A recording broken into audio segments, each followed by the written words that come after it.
Lexie Hull's career was on the edge of vanishing before it truly began. The 6th overall pick in the 2022 WNBA Draft arrived in Indiana with the kind of pedigree that typically comes with expectations of stardom. A Stanford champion, a relentless competitor, and a player praised for her IQ as much as her grit.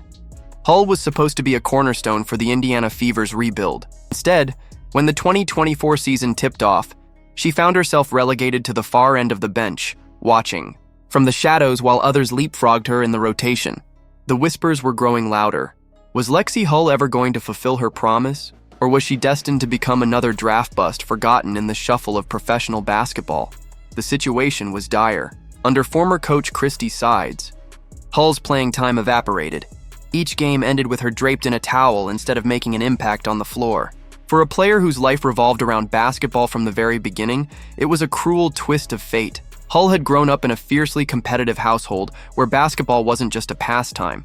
It was a language spoken across generations. Her father had played collegiately, her grandfather before him, and alongside her twin sister, she had battled her way through gyms across the country. Yet here she was, watching minutes slip away, wondering if the league she had dreamed about, since childhood, was already moving on without her.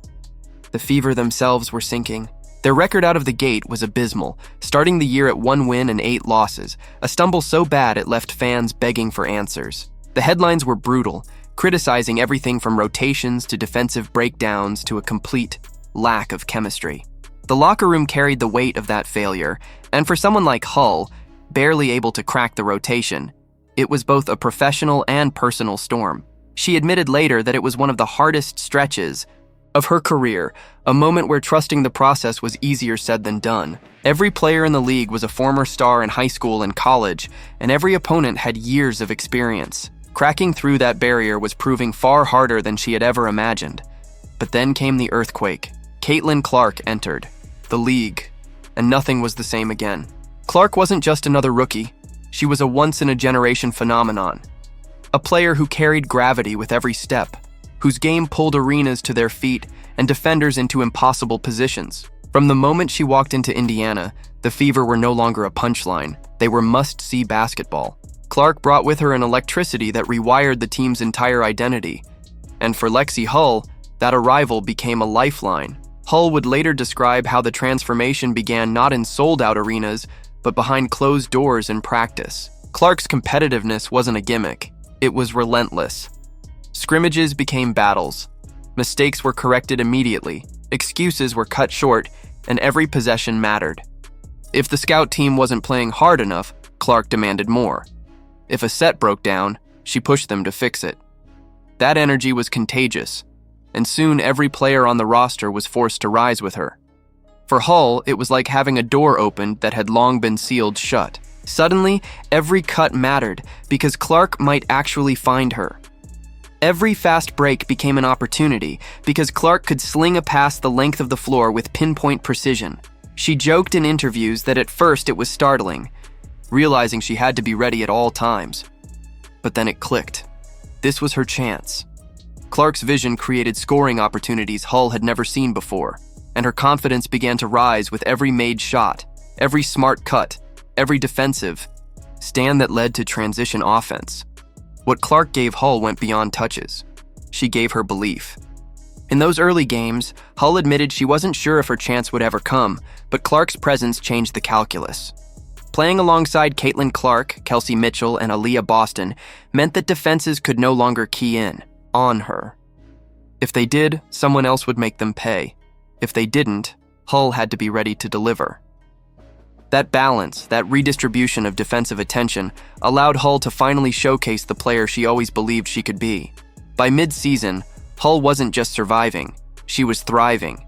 Her cuts became sharper, her jumper more reliable, and her minutes more impactful. Coaches began trusting her in bigger moments, and fans began recognizing her as a clutch piece in the Fever's arsenal. In interviews, Hull said it plainly. She was proud of herself for staying the course, for keeping faith in the work when the minutes weren't there. When the opportunity finally arrived, she was ready. That readiness was tested during the Olympic break, when the Fever had a rare month of practice without games. The coaching staff began posting shooting percentages after every practice, Twos, threes, scrimmages, drills, forcing accountability and shining a spotlight on who was improving. For Hull, those numbers became fuel. She could see her progress, in black and white, and it confirmed that the grind in the dark was finally paying dividends. By the second half of the season, her efficiency spiked, her confidence soared, and she was no longer a forgotten name at the end of the bench. But this wasn't just about one player finding her stride. It was about an entire franchise redefining itself. Indiana, long trapped in mediocrity, was suddenly selling out arenas. Road games began to feel like home games, packed with fans eager to see Clark, Boston, Mitchell, and now Hull bring energy to the court. Social media flooded with highlights, praise, and renewed passion for a team that just months earlier had been the subject of ridicule. Hull described the feeling as surreal, recalling moments where simple trips to the grocery store turned into fan interactions. That kind of visibility, she admitted, was both thrilling and overwhelming, but it also underscored the power of what they were building. Of course, fame came with its own pressures. Hull acknowledged the downside of social media, the flood of criticism after every loss and the mental toll of constantly being under the microscope. She confessed that while players tell themselves not to read the comments, everyone does. The key, she explained, was having a support system strong enough to keep her centered, reminding her of the positives even when the noise online felt suffocating. That, too, was part of the team's growth. The Fever weren't just a collection of individuals.